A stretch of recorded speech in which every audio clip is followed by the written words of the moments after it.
The anime begins with the protagonist reflecting on the meaning of seeing. He was born without the ability to see, and his family has already accepted this reality. Even so, everyone asks him to keep trying and to be proud of himself, because they believe he has the eyes of a hero. Still, the boy continues to question himself, trying to understand why he cannot see like others do. Shortly afterward, Kunon is called by his teacher to begin his lessons. He is taken to the classroom by one of the mansion's maids. Kunon finds sword training somewhat complicated, but the maid comments that with magic he can accomplish impressive things. The boy starts thinking about how far he could go without someone's help, knowing that he cannot move around on his own or perform tasks without support. After some time, Kunon finally arrives at the room where his master is, the one responsible for teaching him how to use magic. During the lesson, the teacher asks what he is already capable of doing. Soon after, using his wand, Kunon casts a water spell,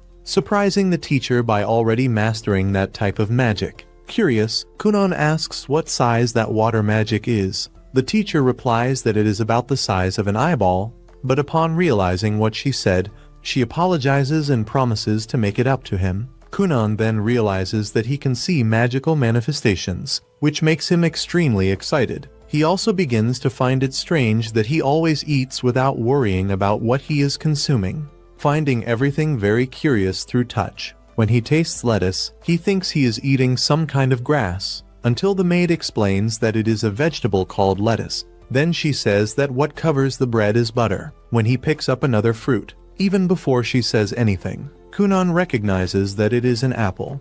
The maid notices that he has been trying many new things and showing a lot of curiosity. When he smells a strawberry, he notices that its scent is very strong. The maid gets a bit too excited and starts pressing different foods against his cheek so he can guess what they are. Kunon gets slightly annoyed, and she apologizes for getting carried away. Later, Kunon's teacher arrives at the library asking which book he would like to listen to that day. He asks for a work about the history of the Holy Knight of Hungary. The teacher is surprised by the sudden request, but the maid assures her that it is fine. She warns that if the content becomes too heavy, Kunon can ask to stop. The boy shows that he wants to learn many things and is becoming increasingly curious about the world. Then it is explained that long ago, a great war occurred involving heroes from many lands and the demon lord. The hero of that kingdom, Histoa Hunglia, managed to defeat the enemy, but lost an arm and a leg in the battle. After the war, some of that hero's descendants were born missing body parts, such as arms, legs, or even their sight.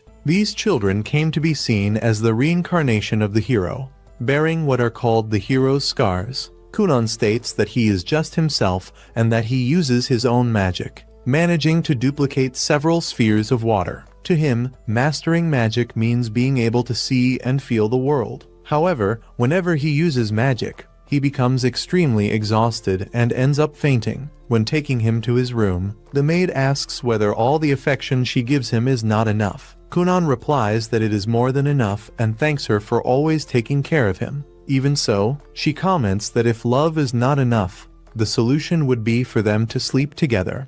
But Kunon says he does not need that right now. He acknowledges that he still does not have enough knowledge or physical strength to use more advanced magic. The maid believes he needs to eat better. After all, he is only 7 years old and needs to grow strong. Kunon feels that he is lagging behind other children and becomes frustrated for fainting while using basic magic. The maid asks him to take it slowly, respecting the limits of his own body. Kunon comments that he would like to develop muscles, but running or walking is very difficult for him. She then suggests training sword techniques, which excites the boy. Aiko decides to speak with Kunon's father to hire someone qualified. Before leaving, Kunon thanks her for the help. While Aiko gets excited thinking about a possible raise, Kunon only asks that she not make too much noise during his magic training. Aiko is happy and says that if she did not feel his presence, she would be crying that night. The next day, a fencing instructor is hired to train Kunon. During the training, Professor Jenny appears unexpectedly, and the instructor cheerfully comments on how quickly the day passed. Jenny notices that Kunon has started practicing swordsmanship, and he explains that to use magic, one needs knowledge and physical strength. Observing more closely, she realizes that Kunon has changed a lot since the last time she saw him. Before continuing, she asks if he wants to rest. But Kunon prefers to keep training to improve even more. So she decides to review the spell Aori, known as water magic. Kunon casts the spell, and everyone becomes excited when several water spheres appear. The teacher is shocked, as he reached that level almost on his own, even finding it frightening. The scene shifts to Mirika, Kunon's future wife. The maid informs her that the carriage has arrived and that she should go see him. Mirika comments that Kunon has always had an apathetic expression, but the maid reminds her that everything was decided by the royal family. During the journey, Mirika explains that Kunon bears the hero's scars, something important to the kingdom of Huglia, and that the political marriage is a royal duty. When they first met, she wanted to play with him and discover what he liked. But Kunon always seemed distant and sad, saying that he could not do anything on his own. Returning to the present, Mirika feels sad thinking that she would see that dejected face forever. However, upon arriving, she is greeted by Kunon with a smile, which confuses her. She wants to understand what changed, since he seems happier. Kunon explains that he has come to like her, surprising Mirika. When he shows his abilities, creating a rainbow above his head, she is enchanted. Kunon apologizes for having troubled her before, and she also apologizes. He asks her to listen to his stories, as he has experienced fun moments. Mirika falls even more in love upon seeing him so cheerful. On her way home, she feels radiant, considering it a wonderful day and looking forward to seeing him again. The scene returns to Kunon, who is surprised to realize that, for the first time in his life, he reached out his hand to someone. The maid celebrates, saying that this proves he is a true gentleman. The next day, Kunon asks the teacher to read more about chivalry,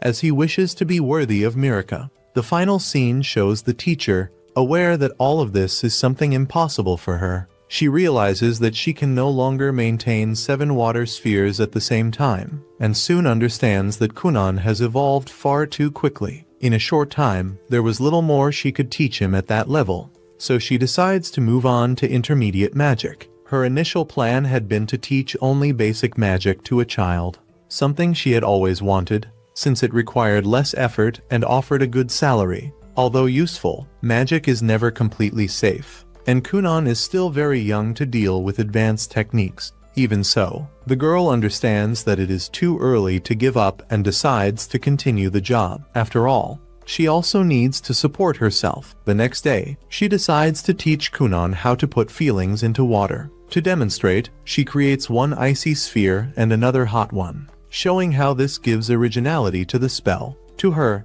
this ability defines a mage's individuality, and can even be seen as a clear difference in talent. Next, Kunon decides to try. He uses his magic and asks Aiko to taste it. When she does, she realizes it is plum juice. The teacher is shocked, because he accomplished in seconds something she had spent the entire night studying. She asks if it was difficult, and Kunon replies that it was not. At nightfall, he decides to test it with 2 apples, trying to better understand aroma. However, he encounters difficulties, since he cannot see colors. Without understanding them, he cannot cause magical changes or create eyes. Even so, he decides to continue, because he wants to see everything that exists in the world. At dawn, Kunon goes downstairs for breakfast and realizes that he can see colors using magic. Aiko is surprised, but he believes he still cannot see properly. The girl becomes irritated, so Kunon explains better. He sees colors through magic. He picks up a green apple and says it is red. Aiko realizes that, to him, colors are different, and that he still does not know their names. Kunon agrees, saying it is the first time he has ever seen these tones. Aiko then explains that the apple is light green. Kunon becomes even more confused, realizing that feeling something may be even harder to learn. Aiko asks how many apples are on the plate, and Kunon answers that there are 5, 3 red and 2 green. Aiko is fascinated by the boy's progress, and can hardly wait to see what will come next. When she tells Kunon's father about this discovery, he is surprised to learn that his son can now distinguish colors. Aiko explains that the range of this effect is limited, but enough to differentiate shades, becoming clearer the closer he is, especially through touch. The father asks if Kunon can read, and Aiko replies that he can, since he identifies the color of the ink by running his finger over the letters. He still needs to learn reading itself, but he is already enchanted by books and illustrated guides. The man asks whether the boy would not like to return to the main house, as he did not want people to worry about him. Aiko thinks it is better not to, because Kunon is discovering many new things, and that could interfere with his goals. The next day, Kunon manages to create a red water sphere, but his family suddenly appears, and he drops the sphere on the ground. The liquid covers him in red, and his mother faints upon seeing the scene. The teacher observes everything and realizes that Kunon possesses an absurd amount of magic. She does not know how far he can go, but she believes he may reach the greatest title in the magical world, the Blue Mage. The scene shifts to the father talking with Kunon's brother, considering taking him to a noble school. He explains that Kunon has rarely left the mansion since birth and may be frightened by the world and unfamiliar people. Therefore, he asks the older son to take care of his brother. The boy remembers that before he could not protect him and feels afraid, but promises that this time he will do everything he can to help. He decides that, no matter the cost, he will be a true older brother. The scene returns to Kunon, who can now read several books, making everyone happy with his progress. The teacher arrives shortly after and notices the cheerful atmosphere. After teaching Kunon about knightly behavior, she remembers that Aiko also wanted him to have a sense of humor and wonders whether it was working. An elegant and amusing man suits Kunon, even if he seems a bit strange. Even so, she acknowledges that he is much better than before and far more adorable. At nightfall, Aiko decides to take him to meet his father. Before that, she asks Kunon to warm her a little with magic, and she feels better. Kunon asks if he did something wrong to be scolded, but Aiko says no, reminding him that he had already been warned when he created the blood sphere. Upon arriving at the main house, the butler welcomes them, and soon Kunon's brother appears to greet them. As they head to their father's room, the brother asks if Kunon needs help, but he replies that he does not, since he can feel everything around him. The brother becomes excited upon realizing how strong Kunon is becoming thanks to magic. In the presence of their parents, the father decides to speak seriously. He asks whether Kunon still does not wish to attend school. Kunon replies that he does not, because he thinks he would bother people and prefers to prioritize other things at the moment. The father says he wants his son to do what he thinks is best. Kunon asks if there will be any problem if he does not go. The father explains that all nobles are required to attend school, and that, technically, Kunon also belongs to an aristocratic school. Kunon asks if that is not enough, and the father explains that, due to the circumstances, the king granted special permission for him not to attend. Even so, he asks Kunon to think it over. The boy then asks only how he should spend his allowance. The father shows concern about Mirka and asks Kunon to take this more seriously. Nobles who do not fulfill their duties end up at a social disadvantage, and this could harm Princess Mirka's future. Faced with this, Kunon decides to go to the academy. At first, he finds it all a nuisance. The father explains that he does not need to study for years, only take the promotion exam. There are 5 tests, so it is enough to go 5 times to obtain the official diploma. The brother comments that he and Princess Mirka will graduate in the next exam and will end up together. If that is the decision, the mother will take care of the preparations. Before leaving, the father reminds him that other members of the royal family study there, and Kunon may end up meeting Mirka. The brother assures him that everything will be fine. The scene shifts to Kunon talking with Mirka, telling her that he will go to the academy for 5 days to take the exam. Mirka is very happy to be able to spend this time with her future husband. Kunon does not fully understand how school works, but he promises to do his best. He feels a bit uneasy, thinking that other people might be jealous of the princess. He soon senses a certain tension and wonders whether Mirka lacks popularity. Kunon considers buying a wand for self-defense. As he boards the carriage, he casts a spell to prevent it from shaking, since his father had commented that this caused back pain. The brother asks if Kunon is afraid of going to a distant place, but he replies that he is not, because he is much stronger now. Even so, he knows that he caused concern when he fell and got hurt in the past. For a long time, he carried the guilt for all of this within himself. Kunon then explains that everything is fine now.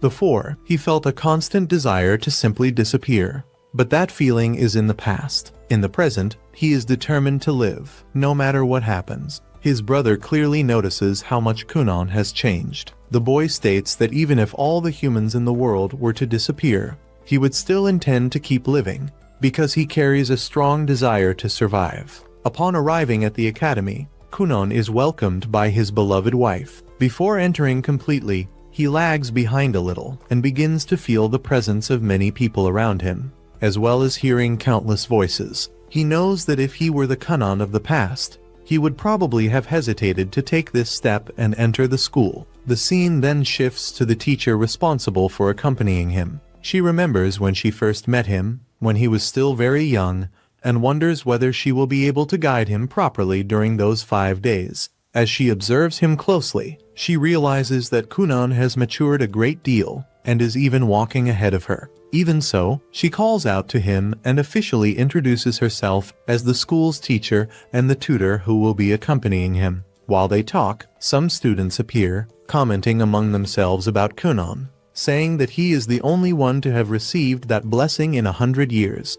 One of the boys shows irritation, while his friends think Kunon is nothing special. However, the jealousy truly surfaces when he sees Mirika at Kunon's side. Upon entering the classroom, the teacher asks whether Kunon already knows how the exam works. He replies that it consists of 5 days of tests. She confirms this, explaining that each test has a specific time limit. After completing the exams, Kunon manages to get everything right, leaving the teacher very satisfied. The scene shifts to Kunon walking through the school corridors until a boy appears and starts provoking him, saying that he does not believe Kunon really received his father's blessing. This boy is Lyle, Mirika's brother. Realizing that the situation could turn into a mess, Kunon decides to settle it once and for all. He uses the water around them to create the illusion that the prince has gotten wet, making it look as though he has urinated on his own clothes. People begin to laugh, and Lyle runs away in embarrassment.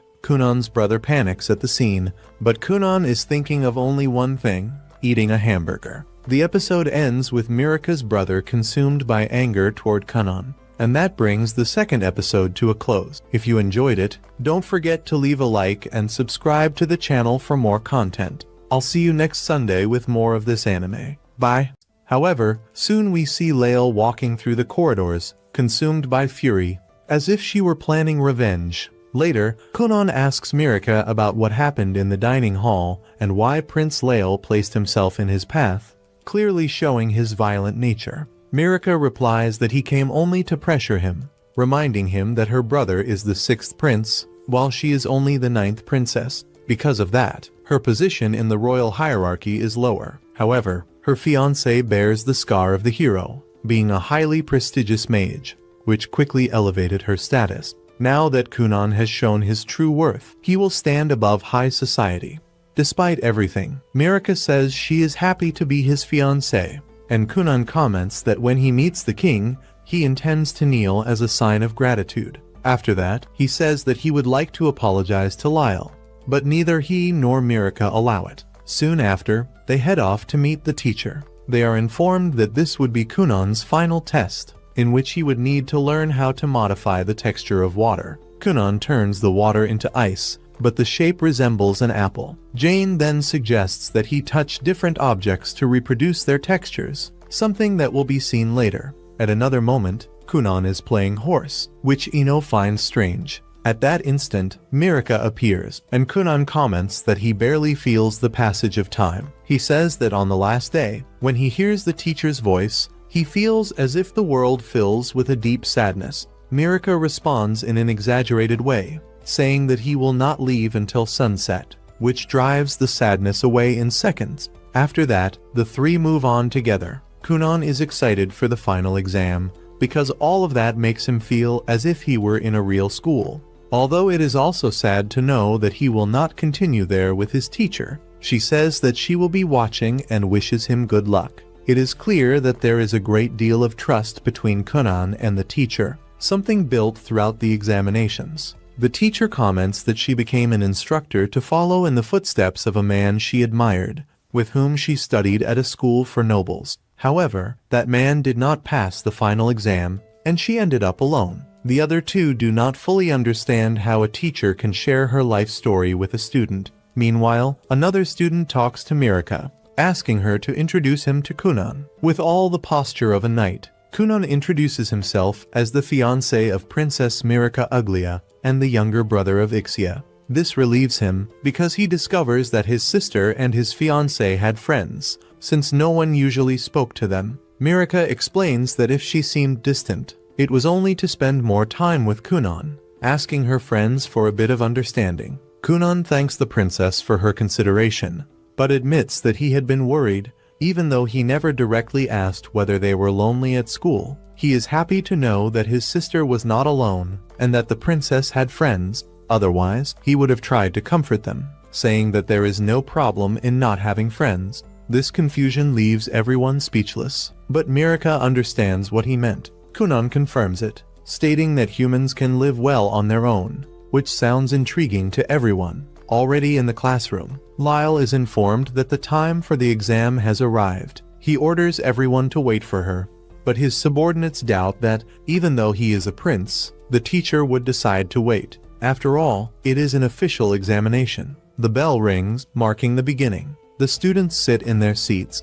Our protagonist was about to be guided by Mirika when Lyle appears and separates them. People begin to murmur, and Lyle notices this, remembering what the maid said at the castle. He becomes furious, since no one had ever dared to challenge him in that way. Suddenly, Kunon grabs his hand and introduces himself. Surprising everyone, Lyle demands that he let go, but Kunon holds on firmly, comparing himself to a biting turtle, and says that he is his brother-in-law, so the proper thing would be to get to know each other better. Thus, they enter a verbal confrontation, making it clear that he did not give him permission to touch him. Kunon points out Lyle's masculine bearing and states that, if he could see, he would be so impressed that he would smile when he lifted his chin. This makes Lyle blush, drawing laughter from everyone.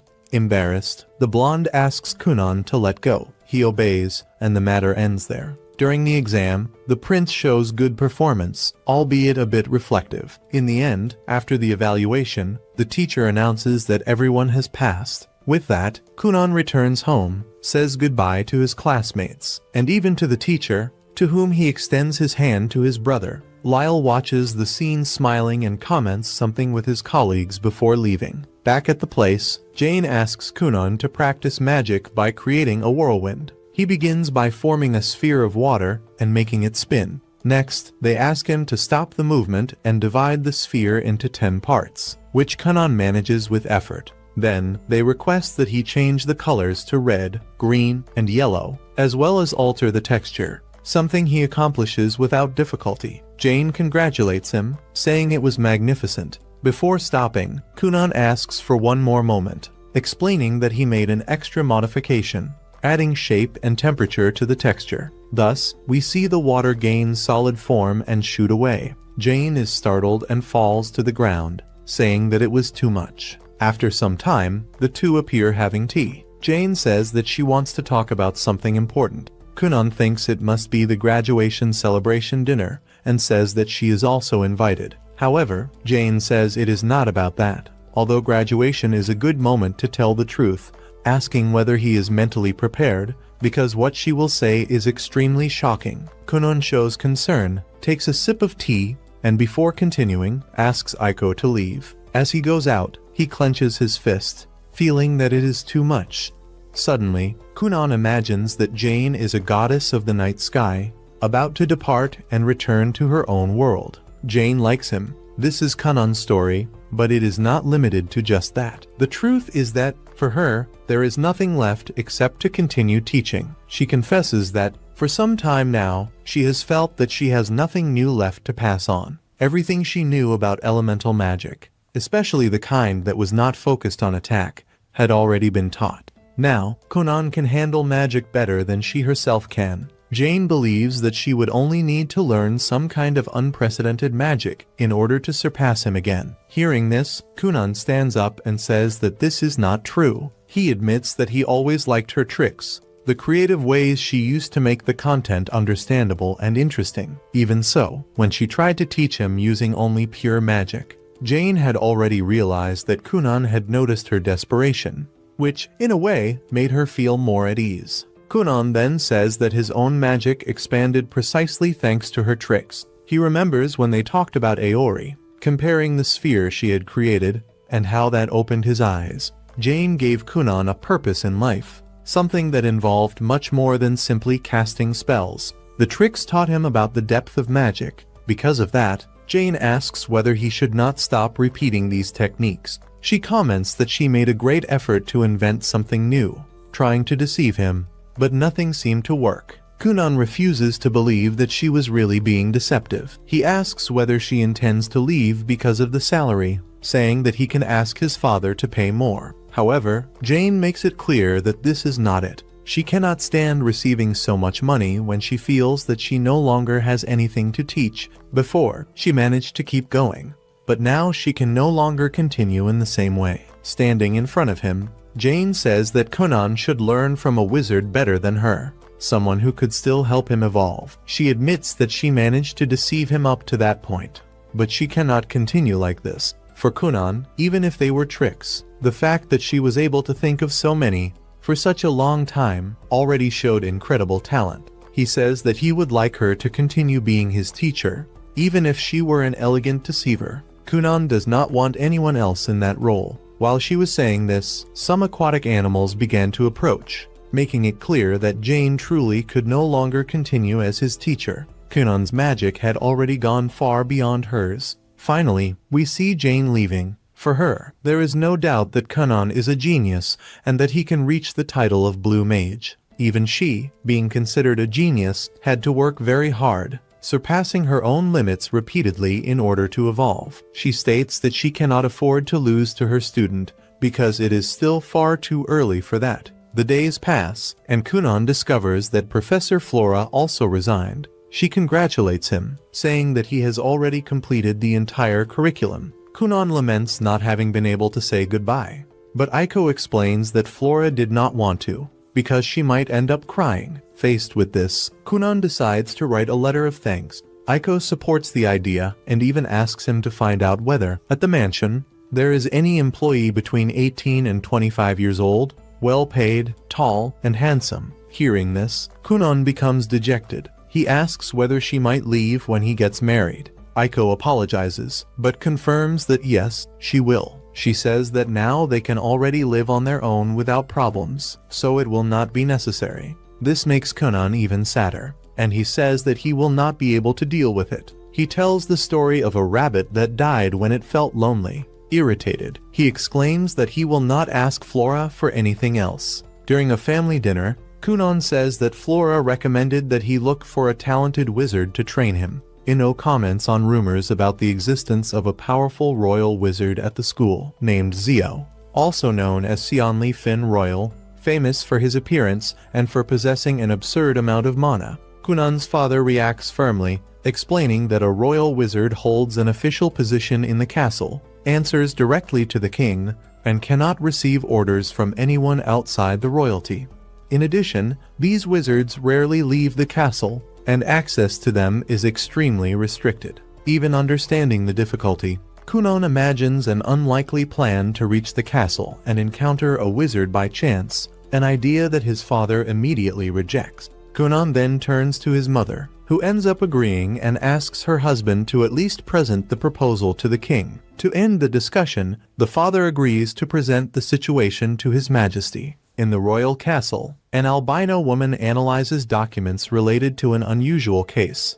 A child apprentice wizard requesting direct training from a royal wizard. She comments that power and status do not impress wizards of that level, but mentions that her younger sister, Mirika, was enchanted by Kunon. Upon reading the documents more carefully, the man is surprised by the boy's name, showing great interest in the protagonist's potential.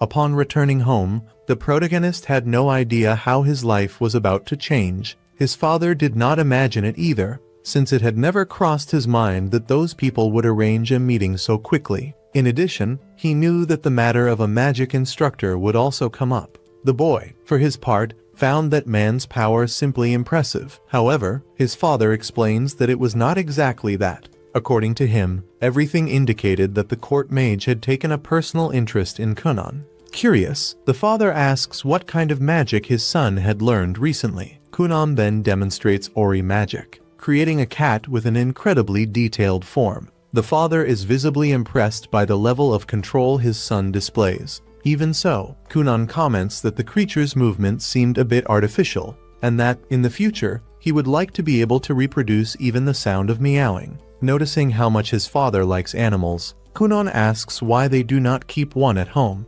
The man immediately refuses, saying that it would end up disrupting the family's routine and making work more difficult. Even so, Kunon does not find the justification very convincing. He recalls that, with the wealth of the Gurian Marquess family, it would be perfectly possible to gather adorable cats from various parts of the world. The father explains that the decision not to raise cats had already been made, because they would all end up at his feet, which could cause accidents. Kunon accepts the explanation, but the father soon reminds him that Tina loves dogs. Kunon agrees and realizes how his father always takes the entire family into consideration. Still, Kunon suggests the idea of raising cats outside the house. He mentions that Eiko once said that keeping outdoor cats is a symbol of status among nobles. In addition, Princess Mirica herself also said that it is a sign of prestige. Upon hearing this, the father immediately shows interest in the idea of keeping cats outside the residence. Shortly afterward, they finally arrive at the royal court. At that moment, we are introduced to Lesia. The father warmly thanks her for such a friendly reception, while Kunon also speaks up with his characteristic politeness. The man comments that he wishes Kunon were as charming when speaking as he is with a second princess, reminding him that Lesia is his sister-in-law. The young woman says that she has heard many compliments about Kunon from Mirica. Observing more closely, Lesia notices that Kunon is holding a cat, but soon discovers that it is made only of water. The father ends up quite disappointed upon realizing that it was not his new pet. Lesia then decides to take Kunon directly to the Black Tower Hall, while the father goes to greet the king. Before they separate, the father asks how Kunon intends to return. The boy replies that he can return on his own, since he still needs to visit the princess. The father insists on calling a carriage for him, but Kunon, being more clever, decides to go to a restaurant, the same one his parents usually frequent. The Black Tower is located on the other side of the castle. Upon entering, Lesia asks whether Kunon can walk without difficulty. He answers that he can. Noticing his anxiety, she tells him that he can say whatever he wants. Kunon then begins asking questions about the essence of a mage, addressing only subjects related to advanced magic. Lesia admits that she does not know how to answer, since she is still a beginner, and decides to change the subject, explaining more clearly how the royal family works. She explains that the current royal family of Hungary is composed of 7 princes and 10 princesses. In many countries, succession to the throne is defined automatically, with the first prince inheriting the position. However, in Hungary, there is a strong system of meritocracy, where performance can alter the order of succession. Kunon comments that this seems quite complicated. Lesia agrees and reveals that she dreamed of becoming a great mage, which is why she gave up any right to the throne. Moving on, Kunon feels an enormous concentration of magic, coming mainly from one of the towers. Lesia explains that Mirica is very worried about the succession dispute. Suddenly, she is surprised to see Kunon using magic in a frightening way. He creates ice beneath his feet and begins to slide across the floor as if he were skating. Kunon asks whether she would like to try as well. Lesia agrees, but asks him to wait a little. She advises him not to act recklessly, not to get involved with any faction, and also not to sign or take responsibility for any important documents. Then she asks him to make her slide as soon as possible. The two begin moving quickly through the corridors. 2 guards try to stop them, but are left behind due to their speed. Soon, Dario appears and asks what is going on. He notices Kunon and Lesia passing through several parts of the castle until he finally manages to catch them. After being stopped, both apologize. The scene then shifts to Kunon's father asking what happened. A man replies that a mage was causing trouble in the castle, but that he had already been captured. The father realizes that it is his son and becomes worried. Next, we see Kunon talking with Rondamund Actard, the official court mage. Kunon introduces himself and immediately senses the man's impressive power. He thought Lesia's magic was incredible, but he realizes that the director is on a completely different level. Rondamund comments that he heard Kunon possesses the water crest. The boy confirms it and shows that it is on his arm. The mage asks whether the crest has 2 stars, and Kunon admits that he does not understand much about it. Rondamund then explains that there are 7 magical attributes: fire, water, earth, wind, light, darkness, and arcane, each with 5 levels. Kunon asks whether 2 stars represent the most basic level, and the man confirms it. Lesia adds that she also has only 2 stars in the wind attribute. Kunon asks whether Rondamund is different, because he feels a much greater concentration of power. He ventures to say that it might be 3 stars, but the mage reveals that he has 4. Rondamund asks whether that surprises him, but Kunon says it does not, since this is the first time he has heard about crest levels. The director comments that, sooner or later, he will end up understanding. Kunon asks whether the level makes a big difference in the magic used. Rondamund replies that not so much, because what really matters is the total amount of magical power, and, above all, what the person learns from that point onward. He ends the subject by saying that now it is time to have some fun. They head outside, where several students are gathered. The director shows curiosity about Kunon's abilities. Lesia comments that she has already tested him and states that his power is frightening. The people around recognize Kunon as the boy with the hero's scar, and everyone comments that he even gave the Knight Dario a hard time. The curiosity about his magic grows even more. The director then asks a student to step forward and use his power. Upon seeing Ori magic in action, Kunon is impressed and asks whether it would be possible to steal it.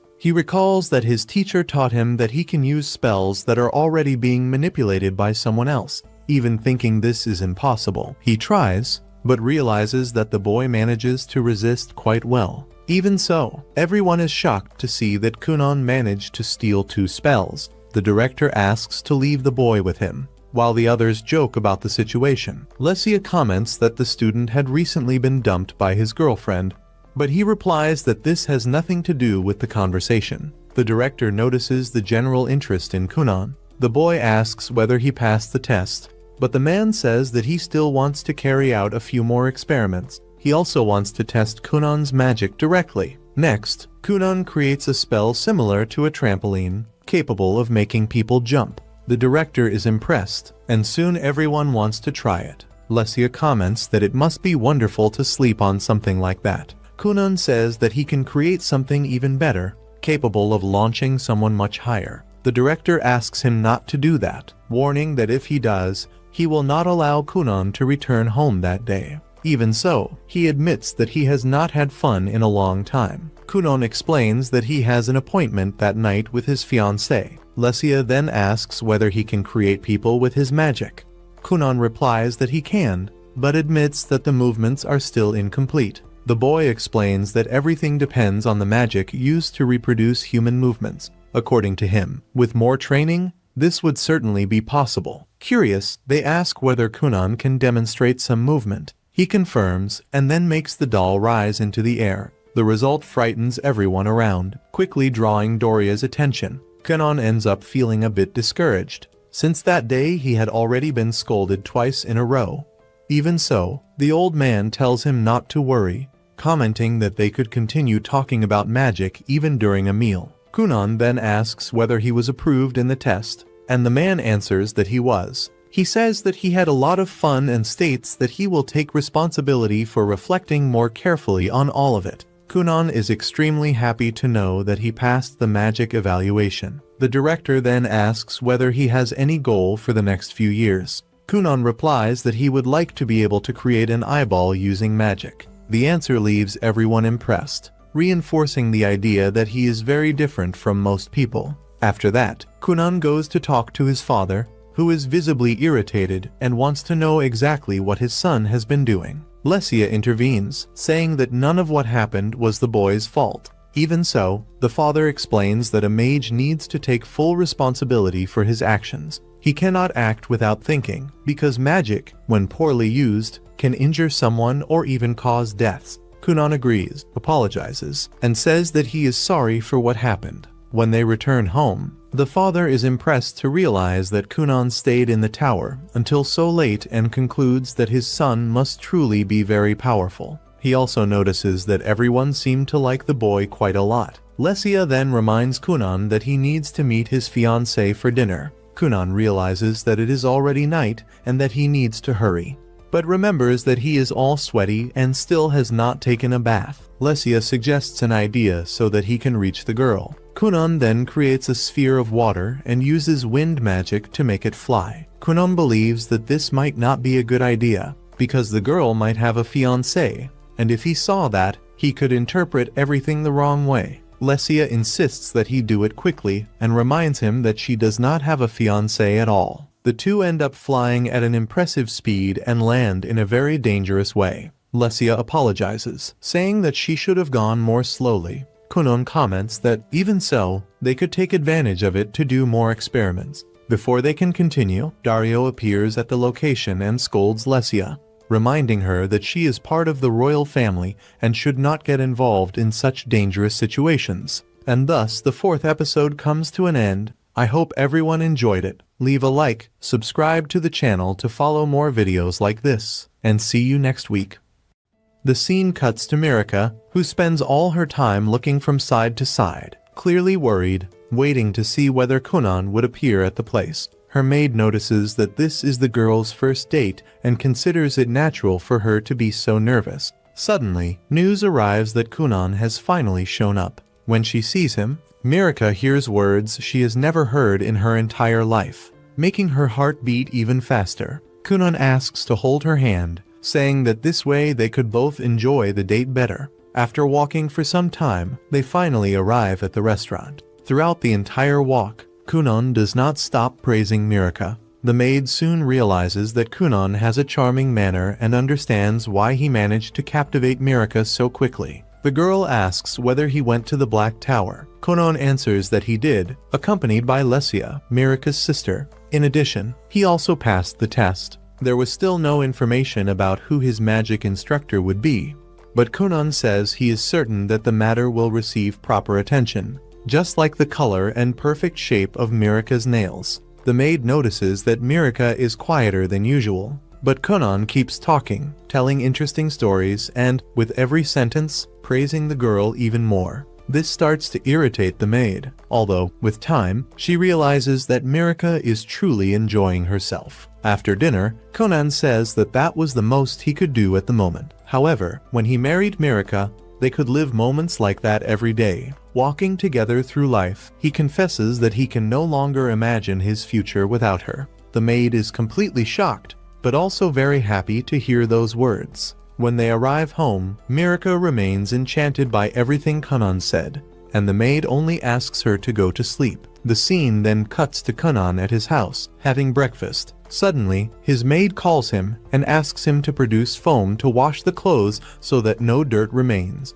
Kunon gets a little irritated, as he was focused on his report. The maid asks him not to strain himself so much, reminding him that he spends too much time locked in his room. Kunon explains that he needs to write everything down before he forgets. But even so, she insists that he at least get a little sun, saying that this is part of growing up. Kunon understands and comments that he believes women like tall boys. The maid replies that there are people like that, but that regardless of it, she likes Kunon the way he is. Kunon almost says that he likes her too, but stops himself when he remembers that he is engaged to Mirika and would feel bad about it. After helping Aiko, he asks whether any letter has arrived for him. She answers that not yet. Kunon imagines that his instructor has still not been decided. The scene changes to the school, and the boy goes to call Xian. Upon entering the room, he finds the young man passed out over several scattered sheets of paper. Xian merely murmurs for them not to disturb his precious sleep. The boy says that the manager is calling him, which makes him wake up immediately. Back at home, Kunon finally receives his letter and discovers that his instructor will be Xian.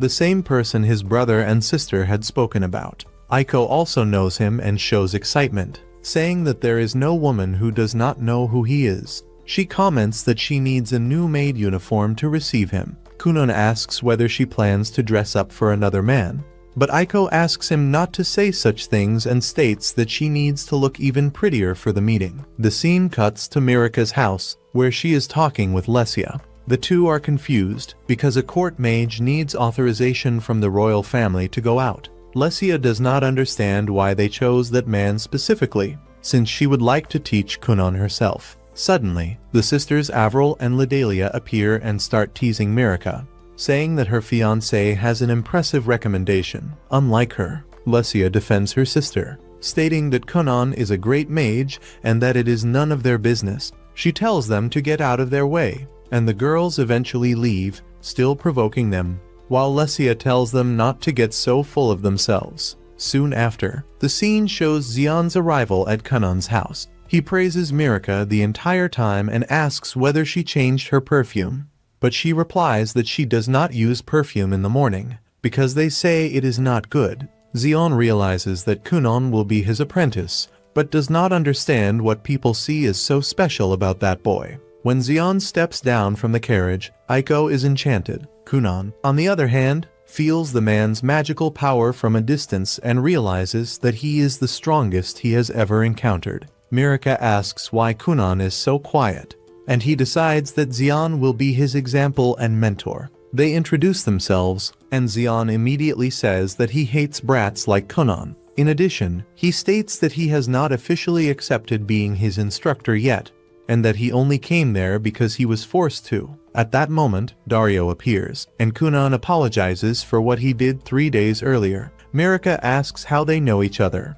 and Kunon replies that it is a long story. Kunon realizes that Xion is a beautiful and powerful mage, but since he cannot see him, he does not know whether he is someone admirable or not. Xion asks whether Kunon is mocking him, but Kunon answers that he is not. Xion thinks Kunon is nothing more than a strange child. As they sit down, Kunon and Mirika chat cheerfully about dating, until Xion asks them to stop flirting right in front of him. Then he asks what Kunon knows about magic. Kunon explains that magic is released through magic circles drawn with magical power, which can be divided and reconstructed like a set. Xion asks up to what level Kunon can use. Kunon replies that he can reach level 31. Xion is impressed and says that he can reach up to level 50, but wants to know how Kunon managed to break the level 20 barrier. Kunon explains that he overlaps the crest. Xion is even more surprised when he realizes that Kunon does all of this on his own,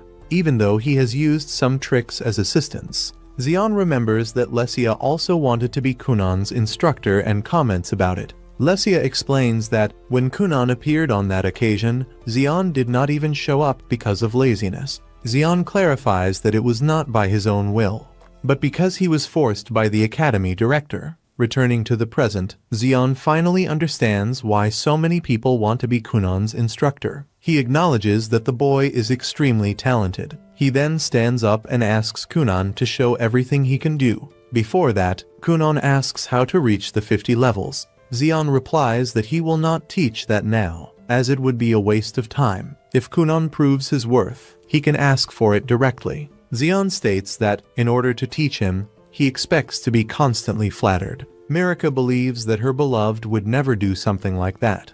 But, to everyone's surprise, Kunon begins to praise Xion far more than necessary, leaving everyone embarrassed. Annoyed, Xion asks him to stop calling him master, stating that he has not yet acknowledged his talent, and explains that his own crest is that of Earth, with 3 levels. Kunon is informed that he must use his magic to destroy the stone wall that was created in front of him. If he fails, that will be the last time they meet. In addition, they demand that he better demonstrate water magic, since everyone comments on how highly praised it is. When he creates a bubble for Xion to sit on, the man is surprised by how comfortable and soft it is. Shortly after, he ends up falling asleep, leaving everyone around impressed by how natural the situation is. Meanwhile, Kunon remains completely focused, gathering energy to try to break the barrier before him. When he touches the surface, he feels how resistant and compact it is. That magical power sustains both the durability and the firmness of the structure. That magic is based on a crest. The crest, in turn, is a magic circle. The caster has the ability to reorganize this circle, generating different magical effects. These circles being the foundation of all existing magic. The whole arises from the division and reconstruction of the original magic circle, representing the number linked to the essence of the spell. This value indicates the level of originality achieved. Observing carefully, Kunon realizes that the stone wall before him surpasses 50 levels of magic. Faced with this, Kunon decides to talk to Mirka. Since Xion continues sleeping, only after about 2 hours does he awaken. Xion questions why the wall has not yet been destroyed and whether Kunon has given up. Kunon answers that he did not give up, he was just waiting for him to wake up. Facing the barrier once again, Kunon decides to use the same magic he usually employs to wash clothes. Xion asks why he chose that particular magic, and Kunon replies that he considered it simpler to use. Instead of destroying the wall, he chooses to remove it. The man is surprised by this choice, because there is an appropriate magic for each type of situation. A true mage is someone capable of perceiving this clearly. After witnessing Kunon's magic, Xion decides to accept him as his disciple. He states that the boy is extremely lucky to have him as a mentor. However, he makes it clear that he does not want to see him flirting all the time, because the master must be more important than the fiancé. He then asks how Mirka intends to deal with this situation. Kunon will become his disciple and grow greatly on his journey. In a short time, several women will begin to approach him. Mirka knows this is true, because Kunon truly possesses extraordinary talent. She also understands that, if that happens, she may not be able to have a future by his side. Kunon only asks that Xion not be cruel to Mirka. Sometime later, Mirka is at home and realizes that she cannot continue that way. If nothing changes, she feels that she may end up losing the great love of her life. The next day, Kunon's instructor arrives with a confident smile on his face and immediately starts by saying that he is the luckiest man in the world for having Kunon as his disciple. He makes it very clear from the beginning that he has no intention of going easy at any moment during the training, because he believes that sparing effort only delays true growth. Kunon responds without hesitation that he prefers it exactly that way, and even adds that, if his master decided to take it easy on him, he would probably end up crying out of frustration. Taking advantage of the opportunity, the boy shows curiosity about more advanced topics, asking how a 3-dimensional magic circle would work, or even something even more complex than that. When they enter the study room, the man spreads several papers full of confusing scribbles across the table and comments, almost casually, that he had always wanted someone to transcribe those chaotic notes. Now, that task will be entirely Kunon's responsibility. The boy asks, a little apprehensive, if he needs to copy everything exactly as it is, and the master answers yes, explaining that, over time, the amount of notes will only tend to increase. He also warns that those papers contain extremely high-level state secrets, which is why he asks everyone to leave the room until Kunon finishes the work. As soon as they are alone, the master asks him to quickly create a ball of water so that he can rest a little. In less than 5 seconds, he is already sleeping deeply, as if he had no worries at all. Outside the room, the princess asks to learn swordsmanship. Even with little free time, she decides to train a bit and makes a special request to her knight that this not be told to her fiancé, Kunon. During the training, she is disarmed with extreme ease, but even so, she continues to insist, getting back up repeatedly. Her desire is clear. She wants to become someone worthy of Kunon, both in spirit and in strength. After a long time, the master finally wakes up and, upon noticing how things are going,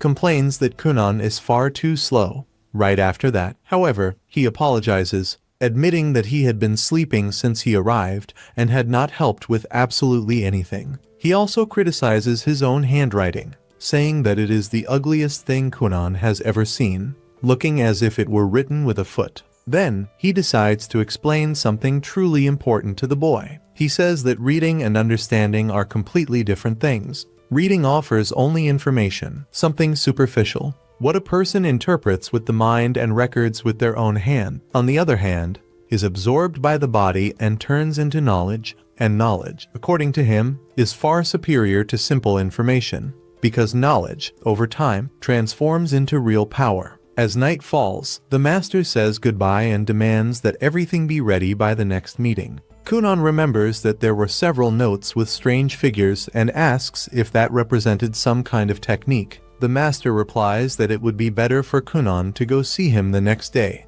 so that he could explain everything calmly. Before parting, Kunon feels happy about the visit, because it increases his chances of meeting his future wife. Upon arriving at the royal castle, everyone is impressed with Kunon and begins to praise him, commenting on how much stronger he seems since the last time they saw him. Many show interest in participating in training sessions with him. Suddenly, the master appears and tells Kunon to follow him without giving many explanations. People try to stop him, saying that that place is considered land of evil. Even so, the master asks Kunon to create the water mattress, and everyone ends up falling asleep peacefully. Soon after, the boy asks if Kunon knows about magical tools, and he answers that he does, explaining that they are objects powered by a mage's magical energy. The master adds that a mage who lives by creating and using these tools is known as a magical engineer. Inside the room, the master asks if those scribbles really are notes made by Kunon, and he confirms that they are. Kunon then asks if he could live with him to study as much as possible, but the request is refused, because the master intends to hand everything over to him in the future, at the right moment. Next, he shows a magical tool that he is developing, a direct result of the figures Kunon had mentioned earlier. With this object, it is no longer necessary to go to the kitchen, as food can be heated directly in the room. He explains that his earth magic is excellent for shaping large and solid forms, but extremely difficult to use on small or soft pieces. At that moment, the director appears and invites Kunon to lunch. As agreed, whenever Kunon was at the castle, they would have lunch together and talk at length about magic. The master asks Kunon to create the water bubble, and the director ends up falling deeply asleep. At lunchtime, everyone feels much better after Kunon creates water beds so that everyone can rest. Some comment that if he wants to change instructors, he can do so at any time. Kunon replies that even though the master is a bit laid back, he is an excellent teacher, leaving everyone quite surprised. He also thanks the general director for the great choice, highlighting the good compatibility between earth magic and water magic. Kunon then asks where his beloved is, as he would like to have tea with her. The girl's sister replies that, on that day, she is taking part in the entrance ceremony of the senior noble school. The girl herself, in turn, feels sad for not being able to see Kunon. The director asks what his plans are, and Kunon replies that he only intends to take the course completion test. Taking advantage of the topic, the director talks about the magic school, attended by talented mages from all over the world, the place where all the court mages were trained. The master explains that entry is only allowed from the age of 12. There is still time, but Kunon keeps this information in his mind, knowing that it is a school with mages from all over the world. 2 years pass, and Kunon evolves drastically in magic, managing to block his master's attacks with extreme ease. The master is genuinely satisfied with the boy's progress. After countless training sessions, Mirka notices that the tools they created are able to keep objects warm with great efficiency. Upon entering Kunon's room, she sees that they have already created 7 pieces of equipment, 5 new articles about magic, and even a complete manual of magical experiments. A new tool is still under development, but the master prefers to finish it alone. Kunon remembers that the box that attracted insects excessively was a project they made together. The master does not say it openly, but he would like Kunon to go to the magic school. However, Kunon does not want to go. He believes that he already learns everything he needs from his master. He prefers to continue studying by his side, even if that means being exploited at work. The master explains that he has already completed all the translations and magical tool projects he needed. Kunon asks if he is being abandoned, but the man replies that this is not the case. He simply will not accompany him in magic anymore, since his affinity is with earth, while Kunon excels in water. Perhaps, at the water magic school, he will find an even more impressive master. The world is much larger than Huglia, and this idea begins to take root in Kunon's mind. The master comments that he might be lucky enough to meet a water mage with 3 or even 4 stars. His beloved asks him to go as soon as possible and become a great mage, promising that she will wait while striving to become a woman worthy of him. Faced with this, Kunon decides to accept and asks where the school is located. Upon hearing the answer, he becomes irritated when he discovers that the place is extremely far away. Kunon asks what he can take with him, and the master replies that only his eye. Soon after, he runs off, remembering the most important thing. There were many things Kunon could do even without seeing. In a way, he believed that everything would be fine like that. The scene shifts to Marika, who cannot hold back her tears as she feels an intense longing for her beloved. The emptiness left by Kunon's absence weighs heavily on her heart, and she cries in silence, embracing that feeling. The master, noticing the situation, tells her to stop, awkwardly saying that she is just putting on a show in front of her boyfriend. His comment is poorly received, and he immediately earns a well-aimed kick to the leg in response. Even so, Marika knows that during all this time, Kunon achieved remarkable results as a mage. She believes that if he manages to restore his vision through magic, it will become the greatest achievement of humanity, etching his name forever into history. At the same time, a quiet fear grows inside her. If Kunon ends up going too far, there is a possibility that he will leave her behind, following a path she may not be able to keep up with. Even so, everyone around her tries to cheer her up, offering words of comfort and encouragement. Even as they do so, they know that the master has been extremely demanding with Kunon from the very beginning. The master himself explains that the boy is absurdly talented, someone who appears only once in many generations. However, creating eyeballs through magic is incredibly difficult, to the point that he has never heard of anyone who managed to accomplish such a feat. From that moment on, everything would depend solely on Kunon. Even so, the master is certain that sooner or later, the boy will achieve this goal. After all, Kunon is his most beloved disciple, and the one he is most proud of. The scene then shifts to our protagonist, who decides to test many different types of magic, trying to advance his experiment at any cost. He alternates methods, combines elements, and redoes calculations countless times. However, nothing seems to work as expected, and he achieves no results at all. Faced with this accumulated frustration,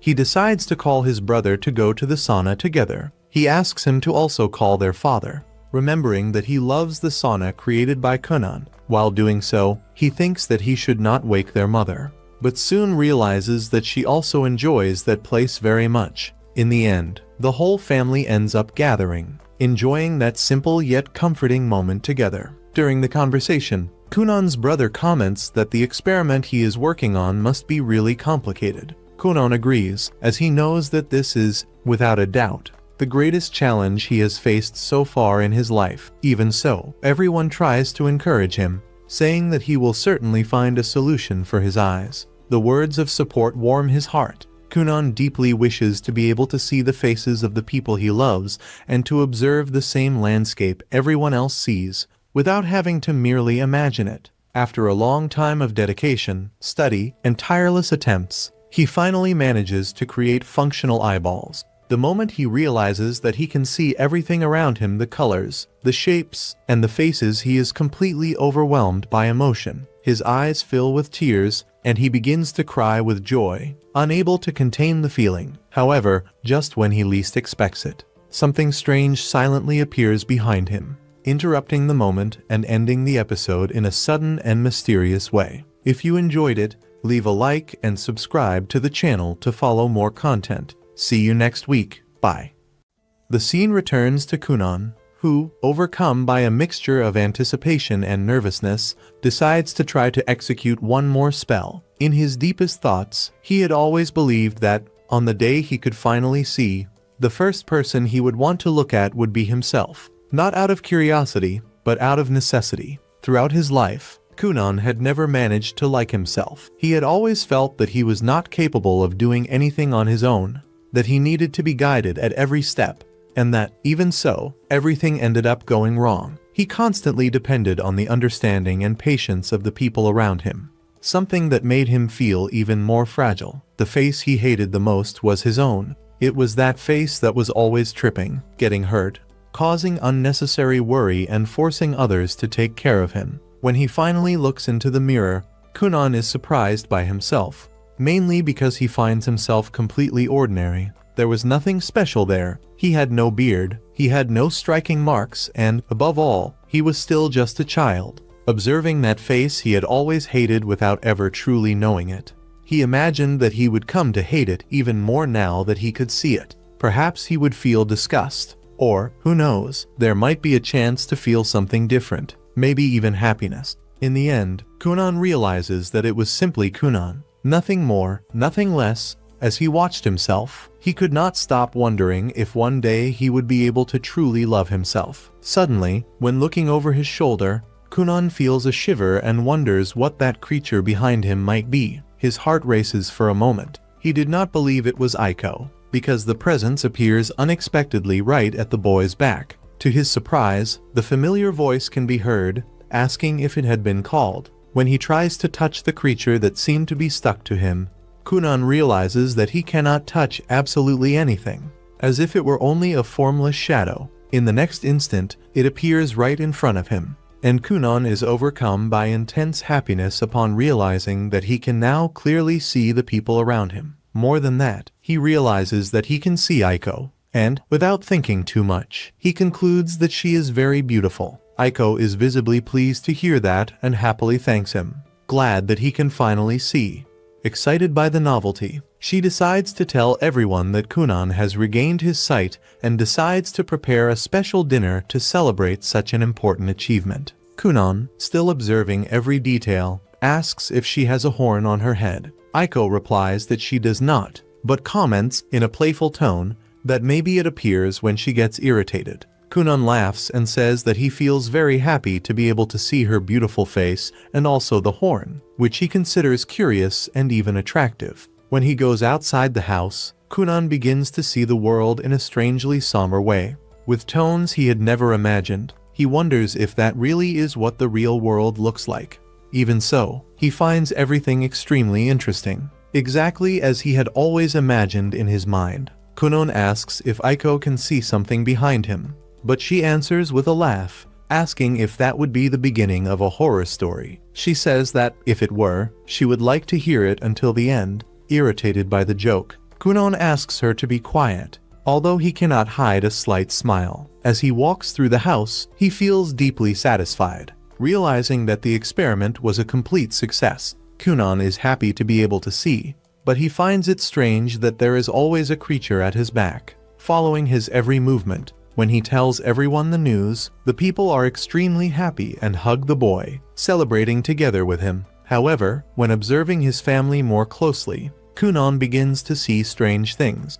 His brother has a black wing, clearly visible, and his mother has one eye of each color, something that had never been mentioned before. Confused, Kunon asks if there are winged humans in that world. Aiko answers naturally that all humans are born with wings and that, when they open them, they represent freedom and the infinite possibilities of each person, allowing them to fly to the sky of their own heart. Kunon finds it strange that only he can see people that way and begins to wonder about the reason for such an unusual ability. At that moment, his father appears, but Kunon finds it even stranger because he cannot see him in the same way as the others. There are no wings, no different colors, only something undefined. The father shows great joy upon learning that his son can see again and immediately decides to inform the castle. Everyone decides to celebrate Kunon's achievement. Amid the excitement, Kunon asks if his father looks like a mist, but his brother quickly scolds him,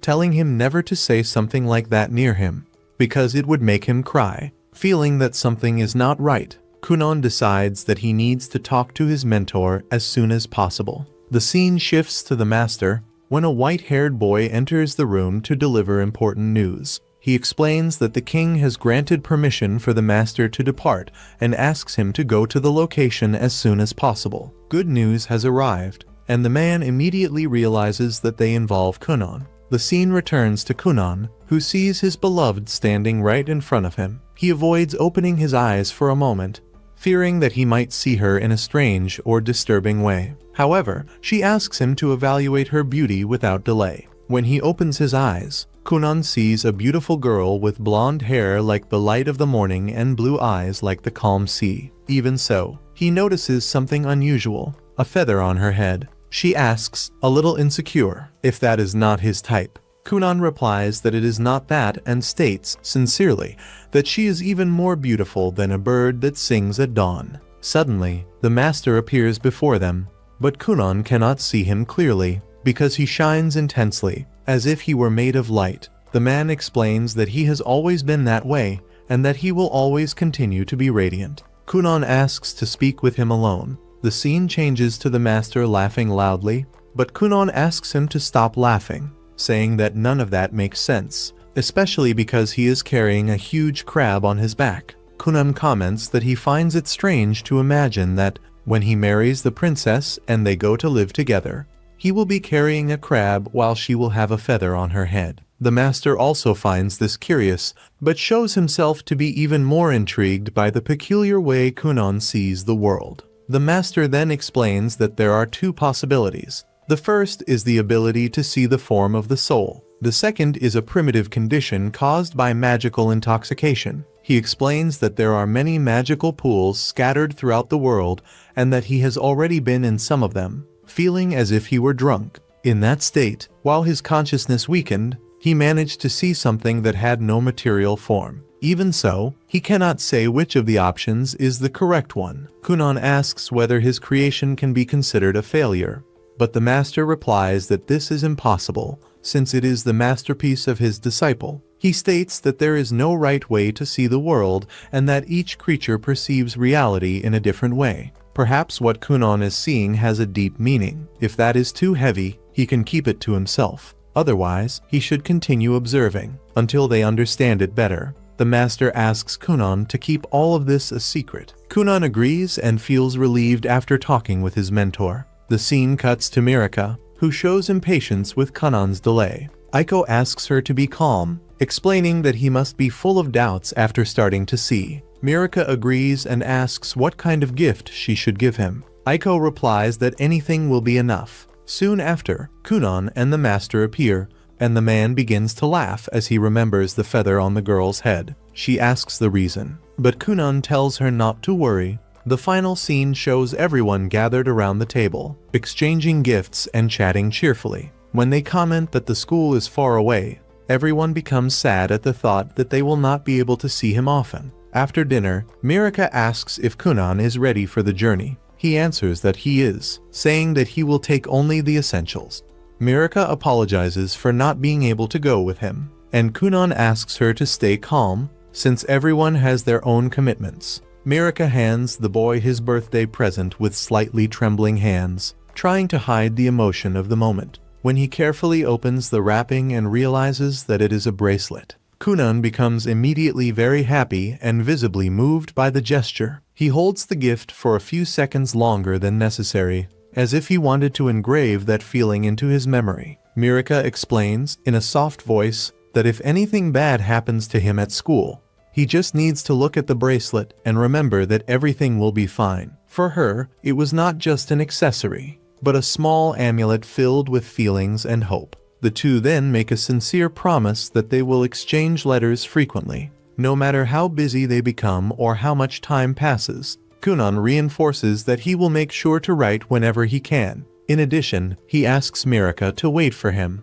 saying that he intends to return soon, even if the road there is long. From the bottom of his heart, he wishes that she takes good care of herself until the day they can meet again. Mirika agrees, even knowing that the separation will be difficult, and tries to smile so as not to make him even more worried. At last, the day of departure finally arrives. The atmosphere in the house is heavy, and everyone who lives there becomes deeply saddened as they say goodbye to Kunon. Every corner of the house seems too silent, as if everyone knew that something important was about to change. Kunon enters the carriage without directly saying goodbye to anyone, keeping his gaze lowered, which leaves everyone even more downcast. No one stops him, because they understand that this was the only way he found to gather the courage to leave. On the way to the school, his maid decides to accompany him, realizing how much he needs support at that moment. His parents, despite the pain of parting, understand the reason why Kunon acted that way. They know that if he looked back, he might not be able to move forward. Even as he leaves, Kunon does not intend to go away forever. Even if it takes 5 years, he will return someday. This certainty is what sustains his parents' hearts, as they firmly believe in it and eagerly await their son's return. During the journey, Kunon spends the entire time lost in thought, imagining what kind of mages he will find at the magic school. He wonders what his classmates and teachers will be like and what challenges await him in that new world. His mind fills with expectations, fears, and dreams, all mixed together as the carriage moves on. The scene then changes to show several other people who are also on their way to the same destination. Each carrying their own ambitions, insecurities, and hopes, all of them head toward the magic school, where their destinies will begin to intertwine. And so, another episode comes to an end. I hope you enjoyed it, and if you did, leave a like and subscribe to the channel for more content like this. I hope to see you next week. Bye.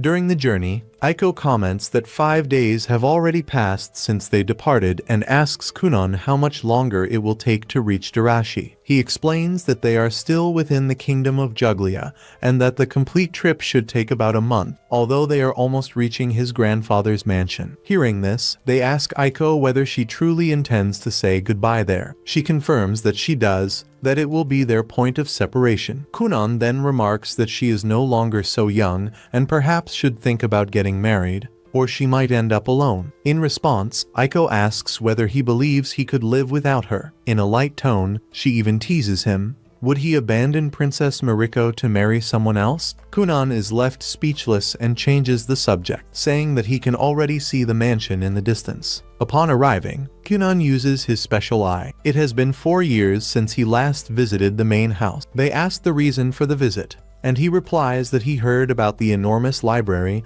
and believed there would be many magic books, so he brought the family. He soon recalls that, on that day, his grandfather threatened not to stop dancing until they took him along. At that moment, his grandfather opens the door. They embrace after 4 years apart. Although his grandfather claims he missed him, Kunon sees horns above his head, as if he were a demon king. His grandfather announces that he will buy anything to celebrate his entrance into the academy. But first Aiko hands him a letter sent by his daughter. Even so, he remains determined to give Kunon a gift. Upon reading the letter, the daughter asks him not to spend more than 500,000 nekas on presents, an amount equivalent to 2 months of Aiko's salary. Even so, the grandfather insists on giving something secretly. Kunon asks him not to do that, reminding him that they came because of Aiko's replacement. The new maid is Rinko Round, 18 years old. She says she applied for the position because of the salary, as she wishes to open a shop after getting married. Kunon says it is a pleasure to meet her and asks whether she is Aiko's sister. Rinko confirms that she is and clarifies that she is already engaged to avoid any misunderstanding. Kunon replies that he is also committed and that he loves his fiancée as much as he loves food. Rinko promises to do her best, which leaves Kunon relieved since he will be able to continue making jokes without causing discomfort, stating that she resembles Aiko, except for the imaginary horn. While cooking, Rinko admits that she was nervous about serving Kunon, but realized that he is easy to get along with. Aiko explains that when Kunon trains magic, he tends to forget to eat, so it is important to bring him something while he studies. That way, Rinko will be able to know him better, and they will get along well. Aiko recalls the day she was assigned to serve him. Kunon's father comments that he has heard a lot about Rinko, which makes her think she might be famous and will find a husband soon. However, it is precisely her firm personality that makes the father want her to remain by Kunon's side. Aiko remembers how she met Kunon. He was serious and quiet, but gradually gained confidence. Thinking about this, she asks Rinko not to put strange ideas into his head, or she will never forgive herself. Rinko asks whether she is referring to jokes involving women. Aiko covers her ears and tells her to stop, saying she does not want to imagine Kunon's purity being corrupted by opportunistic girls. Both agree that only Princess Marika should occupy that place. Rinko promises to be careful, but admits she does not know whether she will manage. Since Kunon is too kind to women, which may be misinterpreted. Cole interrupts, saying that Kunon has a pure soul and would never do such a thing. In the middle of the conversation, they hear Kunon declare that Rinko really does seem like a womanizer. Later, while packing her things, Aiko knocks on the door and says it is time to leave. Taking advantage of the moment alone, Kunon decides to speak seriously. He asks whether she remembers when the teacher said he would not be able to live alone. Aiko confirms that she does. Kunon points out that since then he left his family, is now separating from her, and is going to the Magic Academy. But all the decisions were made by him. He then asks one final question. Will he be able to continue counting on her,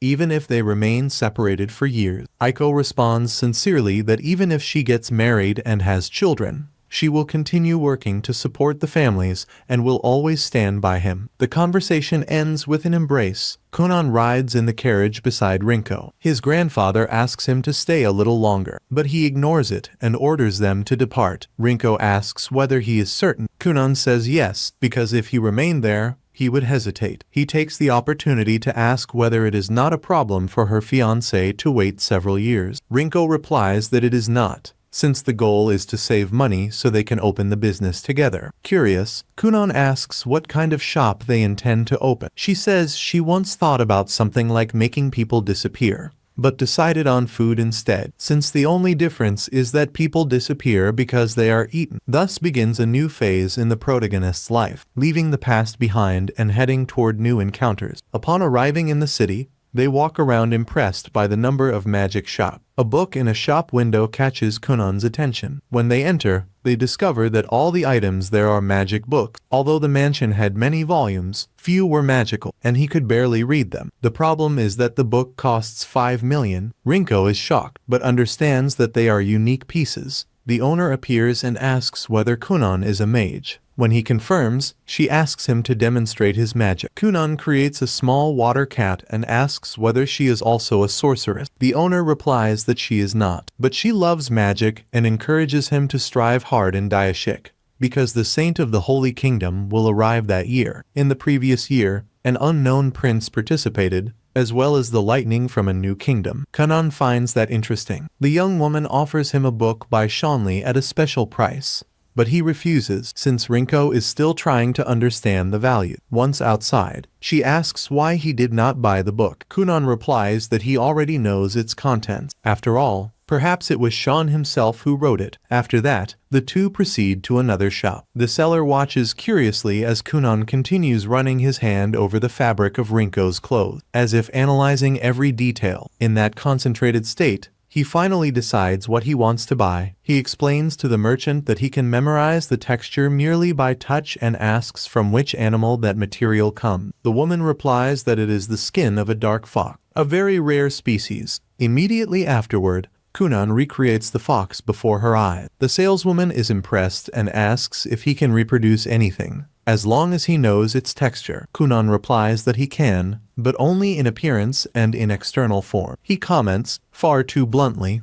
that theoretically he could even create women. Before he continues speaking, Rinko covers his ears and pulls him out of the shop. As soon as they leave, a group of 3 people enters the establishment. The first is the saint, who came because he heard rumors about the dark Zoro scarf. However, they notice the fox that Kunon left behind. The saint realizes it is magic, and that the creation dissolves at the touch. This excites the saleswoman, who asks that no one touch it. His companions joke, saying that, judging by the way it dissipated, little mana was involved, and that it is a spell the saint does not know. After a long journey, Rinko and Kunon finally arrive in Durashik, the city where the Academy of Magic is located. Not wanting to waste time, Kunon decides to go straight to reserve a room in the student dormitory so he can live with Rinko. However, when speaking with a receptionist, he discovers that there are no vacancies, since the registration period ended quite some time ago. Kunon is surprised, as he does not remember his teacher mentioning this. At that moment, we see Randy Montand working in his office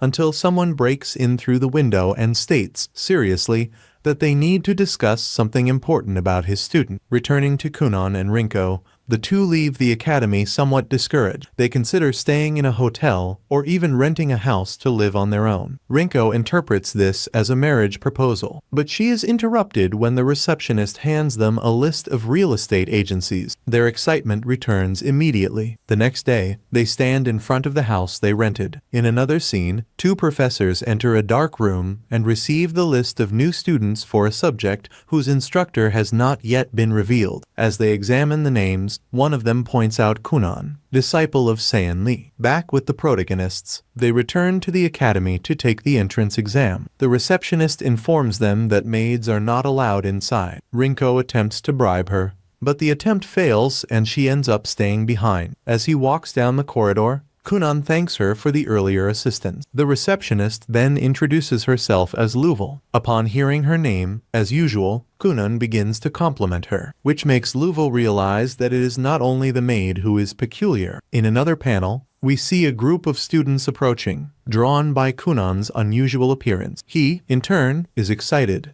eager to discover what awaits him from this point forward. And so we move on to the next events of this new phase. Kunon uses his glass eye to observe the other candidates and notices unusual details: a boy with a lizard on his shoulder, another surrounded by white particles, and the saint radiating a sacred glow. Curious, he approaches her and comments on the rare light attribute. The saint reacts coldly, interprets it as flirting, and states that light magic stands above the others. Kunon finds this supposed hierarchy strange and realizes that she herself does not seem convinced. She reveals that she has no emotions because of the hero's scar, a consequence of the Demon King's curse. Upon discovering that they share this condition, Kunon becomes even more interested. While she remains indifferent, the professor interrupts the conversation. Kunon perceives his strength upon seeing 4 orbs of light around him. The man introduces himself as Soft Cricket, a professor at the Erashic School of Magic. Accompanied by his assistant Seifi, he announces that all of them have passed, since any bearer of a magical crest is already considered qualified. Although this is not disclosed, Soft explains the 3 levels of the school: Fundamentals, the intermediate course with direct supervision, and the advanced level, focused on independent research and elite formation. Since everyone wishes to enter the advanced level, they will begin with a practical test. Hank Beta demonstrates his 2-star fire crest with the spell Cario, displaying excellent control. Ria Hawes, with 2-star wind, uses Fugaru, a powerful intermediate spell that consumes a great deal of energy. Finally, the Saint, Rise and Dino, reveals a 2-star light crest and demonstrates Raisra, an extremely fast beam of light that impresses Kunon. Then it is his turn to introduce himself. He presents himself calmly and states that he possesses 2-star water magic, being capable of using only 2 spells. The other candidates show surprise upon hearing that he masters only 2, unlike the others. Even so, Kunon firmly declares that he can use the elementals Aori and Abu. Soft also appears impressed, especially because he received requests to make Kunon's exam particularly difficult. Kunon, however, seems distracted until the professor mentions the 2 letters of recommendation sent in his name. One came from the Grand Master of the Royal Sorcerers of Juglia, Master Londi Mond. The other was a direct request from his teacher, Sionli Finroll, asking for the test to be challenging. Upon hearing that name, Jack and Rilla are astonished, unable to believe that Kunon is a disciple of that sorcerer. Kunon asks whether Soft knows his master. The professor replies that any serious scholar has heard of Sionli Finroll. According to him, if Kunon is truly his student, he should be capable of fulfilling any proposed task. For that reason, he intends to make things as difficult as possible to demonstrate the apprentice's potential. The other students imagine what kind of person would send such a letter and are not very impressed. Safi comments that she can see the audacity coming from that man, also criticizing Kunon's apparently calm demeanor, which in her view hides flirtatious behavior. Soft tries to interrupt her, but Safi insists that this is relevant, since Kunon would be the masterpiece of a mage who rarely acknowledges anyone. She wants to apply the most difficult exam possible and send him back home. Kunon asks serenely whether there is any past between her and his teacher. Safi denies it irritably, making it evident that there is indeed a history between them. Soft begins the practical test by creating the intermediate spell for Rugurugu, forming a powerful wind barrier around himself, and challenges Kunon to break through it. Instead of attacking directly, Kunon uses Aori to create countless spheres of water, multiplying them until forming a dense red mist that completely envelops the professor. Realizing that no time limit has been defined, he turns the challenge into a contest of endurance, stating that he can keep his magic active for days, something unfeasible for a high-consumption intermediate spell. With no alternative, Soft admits defeat, acknowledging the boy's enormous potential. After the misunderstanding caused by the red water on the ground, the students proceed to the individual interviews, which will determine their classes. Kunon continues trying to approach Rays, suggesting combinations between light and water, but is constantly warned by Soft and Safi to stay focused. When he discovers that the interviews are decisive, he panics at the thought that he might not end up in the same class as her. Left alone with Soft, Kunon reveals that if there had been a time limit, he intended to infiltrate his water into the structure of the wind barrier to destabilize it from within, controlling it through the magical connection with the caster. He explains that water's capacity for penetration is his greatest advantage and states that he wants to study at the school in order to surpass his master, Sionli. When his turn arrives, Safi leads him to the mysterious interview room, where it is always night. Even without seeing, Kunon shows curiosity and enthusiasm before the unknown, ready to face the next stage. Without further hesitation, he enters. Everything becomes completely dark. Kunon sees nothing, not even with his crystal blade, and he also detects no magical presence around him. It is like returning to the time when he was completely blind. Even so, he feels the dirt ground beneath his feet and notices the wind touching his face. The smell of grass and fresh soil indicates that there may be a starry sky above him, although he cannot confirm it. Suddenly, a voice echoes, saying that he is undoubtedly Sionli's student. Soon he realizes that 7 figures surround him. An elderly lady approaches and comments that Sionli was a remarkable prodigy, someone worthy of recognition. Kunon politely interrupts her, asking her not to come so close, as he is engaged and must maintain a certain distance from other women. The elderly woman mentions that they observed him flirting with a saint the entire time. Kunon clarifies that he only wished to talk about magic. She comments that she is much older than he is, but Kunon replies that a true gentleman does not change the way he treats a woman because of her age. He says that she appears to be an experienced lady, who knows both the hardships and the joys of life, and that she is probably even more skilled as a sorceress. For that reason, he states that he is fascinated. The old lady sighs while the other figures laugh discreetly. Deciding to ignore the matter, she asks whether he learned anything that day. Kunon replies that he saw completely new types of magic and that he intends to experiment with similar ideas as soon as he has the opportunity. The elderly woman notices his excitement and declares that the interview is over. He will be placed in the advanced class, exactly as he wished. She begins to introduce herself as Grai Rauba. But before she can finish, Kunon thanks everyone for their time and takes his leave, in a way that reveals something about him, because when he mentioned that he would show something new in the future, her face lit up. Yet he left before noticing. Meanwhile, Soft reads Sionli's letter, which shows immense pride in Kunon and states that he will surpass any expectations through his own merit. Although the content seems difficult to interpret at first glance, Soft understands the main point.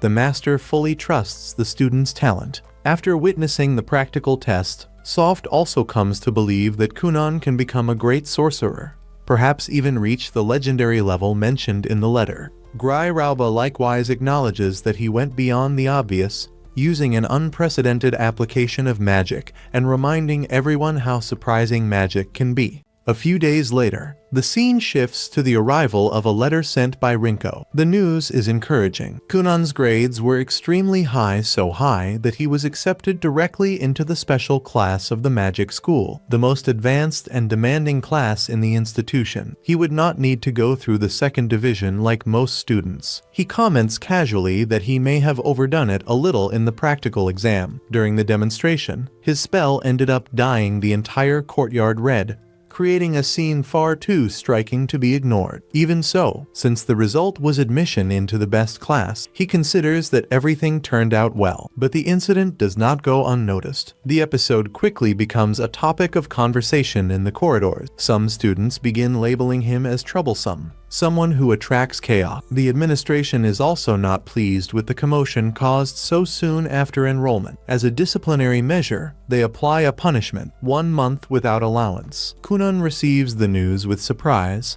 but he does not show resentment. To him, it is part of the experience. In fact, he sees it as proof that the school is interesting and full of unexpected challenges. Soon after, he discovers another important detail. Students in the special class must cover their own expense. He asks if he understood correctly. The answer is direct. The class was created to train first-rate mages, and one of the fundamental criteria is knowing how to earn money with one's own magic. If one cannot turn talent into profit, one cannot be considered a high-level mage. The costs are high, just in fixed expenses. The monthly amount reaches 1.5 million. A classmate explains that, in addition to her own housing, she still has to pay her 2 younger sisters who work as her bodyguard. The responsibility is heavy. Kunon absorbs everything in silence. He will need to think quickly. The scene cuts to the individual laboratory of the special class. Each student has their own research room, equipped with the basics for magical experiment. The space is free, but any additional materials, rare books, reagents, instruments must be paid for out of pocket. And there is another rule. It is necessary to accumulate credits through results recognized by the professors. Without enough credits, the student is automatically demoted to the second class. The pressure is constant. While talking with other students, Kunon realizes that many have worked with magic since a very young age, already focused on profitable careers. Unlike them, he is still exploring possibilities. He begins to seriously reflect on how to use his attribute in a practical way, something that goes beyond impressive demonstration. Later, at home, he receives another notice. The saint has declined his invitation. He is advised to act with more caution. A gentleman must respect a woman's wishes and avoid any situation that generates discomfort or misunderstanding. Kunon listens, accepts the criticism, and decides to adjust his posture. As for the money sent from home, the response is also firm. No external help. Not even donations from the Holy Kingdom are permitted. The school forbids accepting money or gifts from any source. The goal is to ensure total independence. He must manage on his own. That is when an idea arises. Observing the routine of the special class, Kunon notices that many students spend entire nights studying complex formulas and testing experimental spells. The result is clear: accumulated exhaustion. Taking advantage of his talent, he develops a special waterbed infused with magic, capable of inducing deep and restorative sleep. According to his calculations, 60 minutes on it are equivalent to half a day of ordinary sleep. Thus, a new business is born. He begins offering rest sessions inside his own laboratory. The demand grows quickly. Students form a line at the door. Some professors, discreetly, also show interest. The service promises rapid recovery for those who live under constant pressure. Comments spread throughout the school. Kunon becomes increasingly well known. To some, he is eccentric. To others, an entrepreneurial genius. Reyes, in turn, is surprised by the following conversation. If she cannot charge for healing, then how does she intend to make money? She admits that healing wounds would generate constant profit, but her magic is sacred, inherited from her ancestors and blessed by God. To turn it into a business would be disrespectful. Kunon thinks quickly. If healing cannot be commercialized directly, then perhaps they can find another approach. The initial idea seems simple. Sell magical research reports. Detailed technical documentation could serve as reference material for other mages and, at the same time, generate income. The problem is evident. They are still at the beginning of their journey. The academic value of their studies, for now, would be considered low in the market. Kunon shifts his focus once again. He asks whether purification magic can be applied to physical products. According to the school's rules, that is permitted. Then he presents a new proposal: to create magical tools together. Combining both of their talents, Rays hesitate. If the project succeeds, copyright issues may arise. Furthermore, her priority continues to be her family and Castle Ray. However, the current financial situation is not favorable. They are out of money. Perhaps it is necessary to take the risk. After reflecting, they decide to try. The next day, they meet Professor Thria, a specialist in light magic. She openly praises the famous magical waterbed created by Kunon, stating that she has never felt tired again since trying it. The comment strengthens his credibility within the school. Kunon then presents his new idea. He wants to cultivate a spiritual Sicilla, a sacred plant that normally grows only in places considered holy, where the concentration of luminous energy is extremely high. Thria listens attentively and responds with conviction. It is impossible. Kunon is not intimidated. He calmly explains that if a sacred place is defined by a high concentration of holy power and purifying energy, then perhaps it is not necessary to find one in nature. Perhaps it is possible to recreate those conditions artificially. The logic is simple, at least in theory. If they can simulate the proper environment, the plant should react in the same way. He proposes using Rays' natural magical barrier as the basis for the experiment, expanding and adjusting its luminous properties until the space approximates sacred territory. It is risky. It requires absolute precision. A single mistake could render the seeds useless. Even so, they decide to try. Rays activates the barrier of light. The energy expands, forming a translucent dome around them. The air feels lighter, almost vibrating. The atmosphere changes perceptibly, as if the very space itself were being purified. Before them, the spiritual Sicilla seed reacts. First, a faint glow, then a sprout. It worked. Thria watches with genuine surprise and begins noting every detail: barrier intensity, exposure time, plant response. The experiment is an undeniable success. The Sicilla grows under artificial conditions, something previously considered impossible. Kunon is already thinking ahead. For him, it is not merely an academic achievement, it is a business opportunity. If they can properly process the plant, a refrigerated and stabilized version could become a rare medicine with extremely high demand. If the plan works, the monthly 1.5 million NECA will no longer be a problem. The obstacle is the investment. Each seed costs 200,000. 5 seeds total 1 million. If they had failed, the loss would have been devastating. There would not be another chance so soon. Now, with success before them, Rays sighs in relief and thanks Kunon for his insistence. He replies that he prefers to hear gratitude rather than apologies. A simple comment, yet direct. The work continues. They harvest the Sicilla at the exact right moment, carefully process the useful parts, mix them with stabilizers, and finalize the formula after multiple tests. The result is a topical medicine of exceptional purity, with regenerative and purifying properties superior to the common standard. The estimated value easily surpasses 1.5 million, perhaps reaching 2 million in the right market. With the deal closed, Kunon decides to pay for lunch like a true gentleman. The gesture proves expensive. The bill comes high, especially because of the wine chosen by Rays. He learns, in practice, another important lesson. When one tells a lady to order whatever she wishes, it is better to be prepared for the consequences. Back at the laboratory, his fame has already spread. Other classmates appear asking for help with their own project. Kunon jokes that if they were women, he would help without hesitation, but he ends up listening to the proposals anyway. One student wants to develop a special bacon using magical techniques to intensify flavor and preservation. Another student has a more daring goal. She wishes to fly on her own, without relying on expensive artifacts. Kunon analyzes each proposal with growing interest. Different problems mean different applications and possible new opportunities.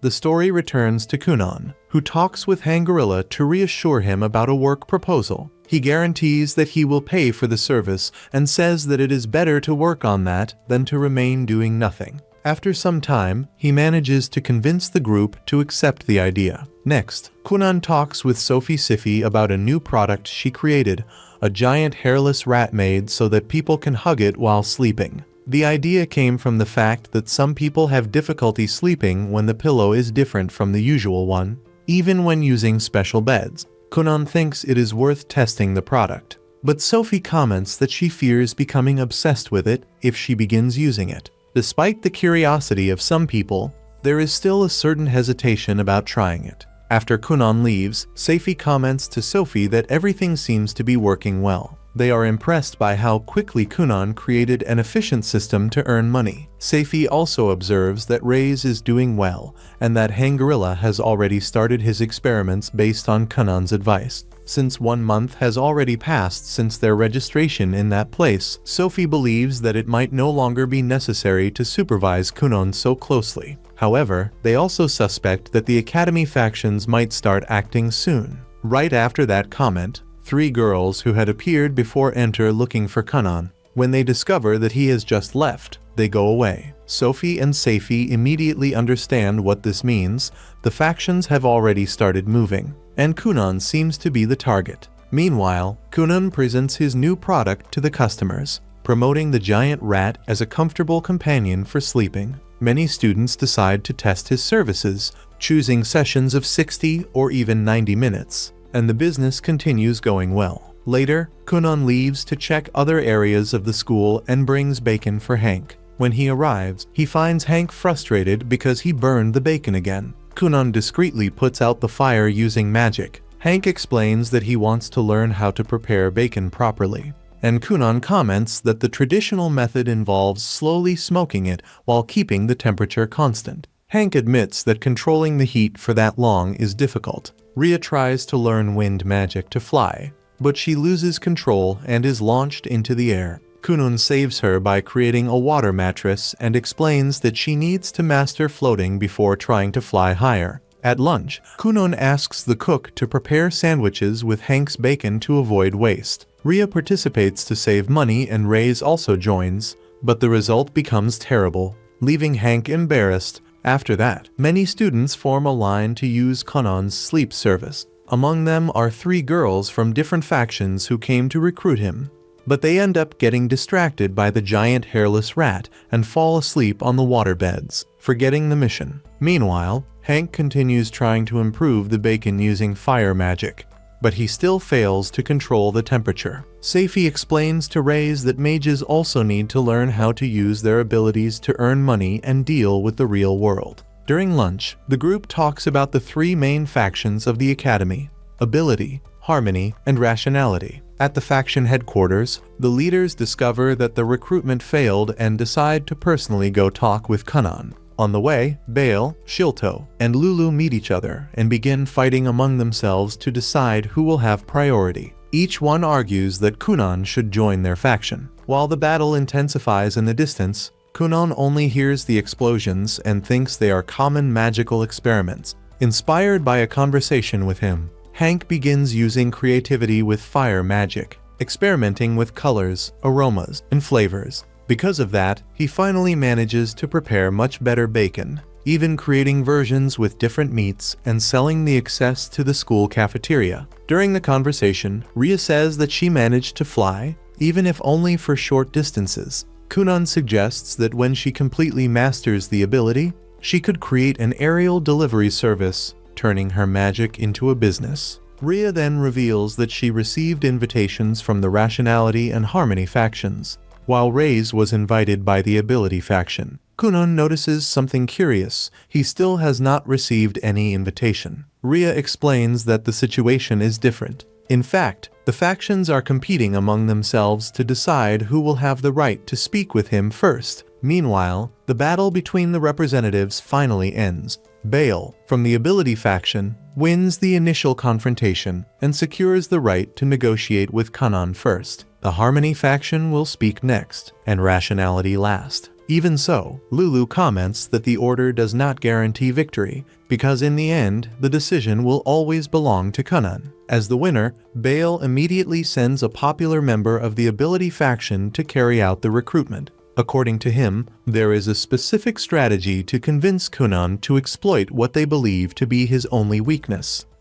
At nightfall, he is writing a letter. It had not been long since he had arrived in the magical city of Delasic. At the beginning, everything in that place seemed strange, but as the days passed he started to adapt to the new routine. Life at the school, which once seemed complicated, now already made more sense, and he was beginning to understand better how things worked in that world full of magic. With time, some positive changes also happened. He managed to make friends with a girl, something that seemed unlikely when he first arrived. Little by little, he met other people and started living new experiences. Everything was part of the objective he had carried from the beginning: to evolve and become a recognized genius. It was then that, on a certain day, a girl appeared in front of him and introduced herself politely. Her name was Aliyah Hessen. She explained that she was part of a group called Fragment and asked if he would be interested in joining them. According to Aliyah, if he accepted,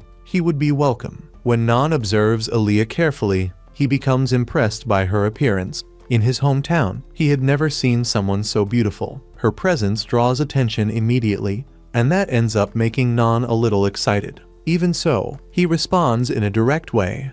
At that moment, his interest was not joining a group, but rather getting to know her better. Aliyah reacts with a smile and thanks him. Many students at the school usually say that she seems like some kind of sage, someone with great talent. Curious, she asks what Non thinks about that. The conversation soon changes direction and reaches a more ancient subject, a legendary story. Soon after, another figure appears. A girl with an elegant appearance approaches and draws everyone's attention. She introduces herself as Alvada Agawite, known as the Queen of Harmony. She appeared only to invite Kunon to the group, and soon after she says goodbye. Even so, her expression conveys great confidence. While the conversation continues, another girl appears. Her name is Cassis, who also introduces herself as a member of Harmony.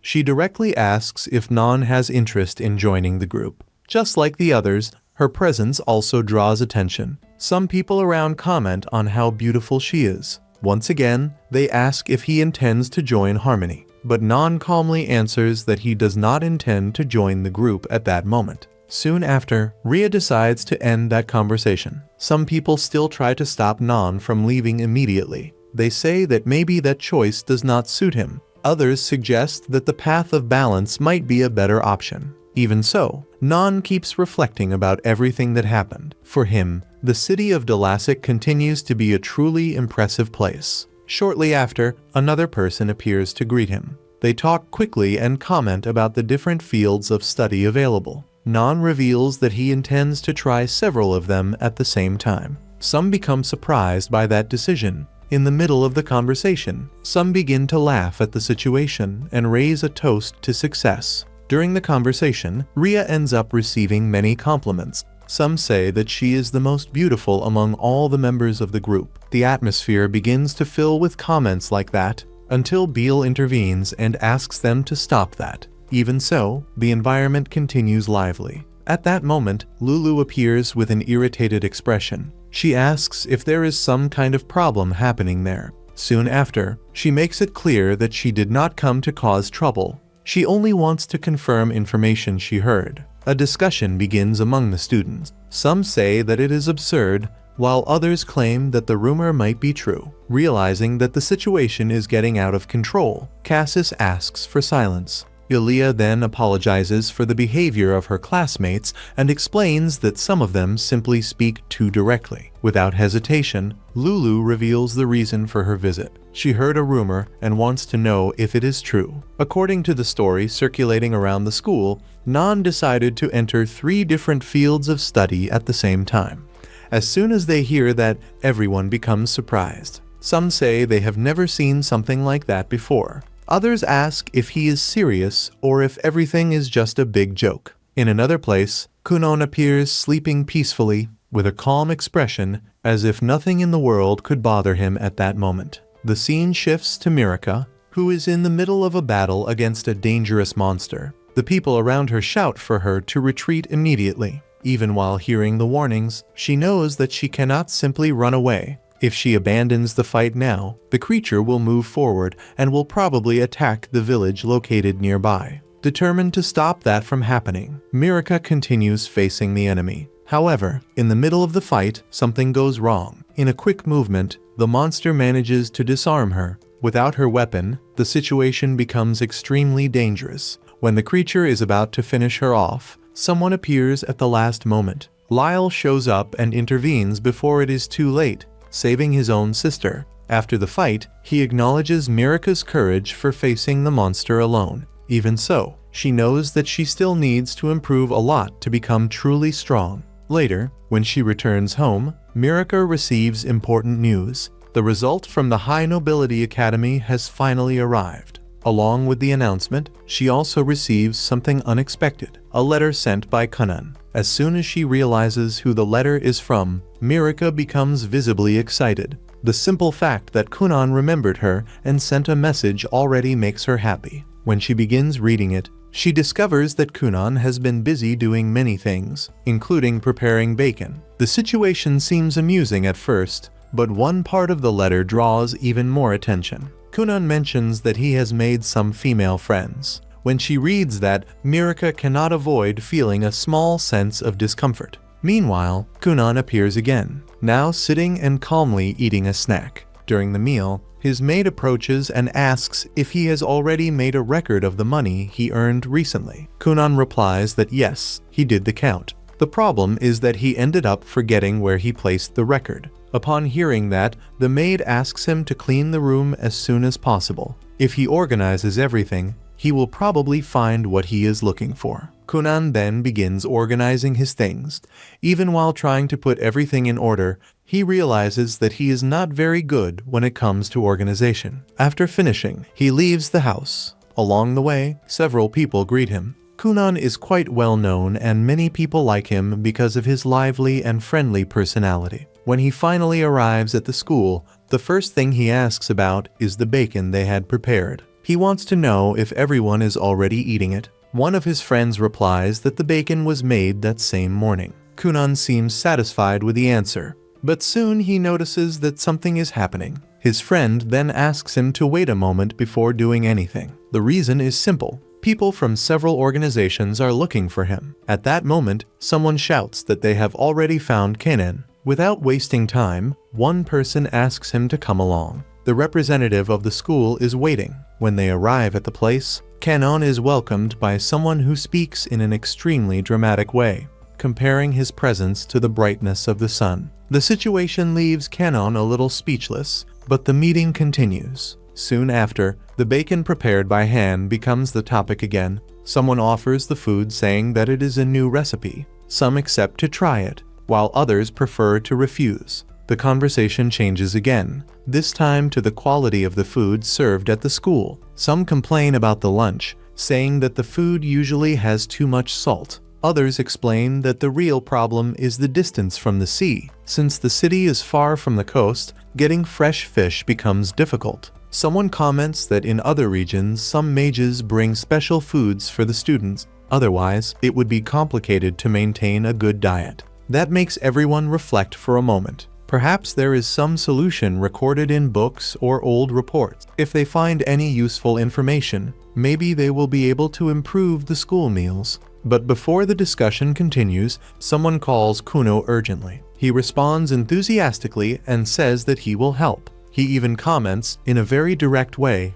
that he was happy to have accompanied so many women there. Someone asks if he is really alright, because his behavior seems a little strange. Even so, Kunon keeps looking around and asking if there are more women nearby. Soon they discover that one of them is Hiwu. Not long after, everyone arrives at an impressive place, a huge castle located inside the school itself. Kunon becomes surprised when he sees something so grand there. Before entering, they ask him to remain silent. If he wants to keep participating in the visit, he will need to behave and follow the rules. Inside the castle, they meet a representative named Vale Carcunton, who receives the group in a polite manner. Kunon then introduces himself. Shortly after, another representative appears.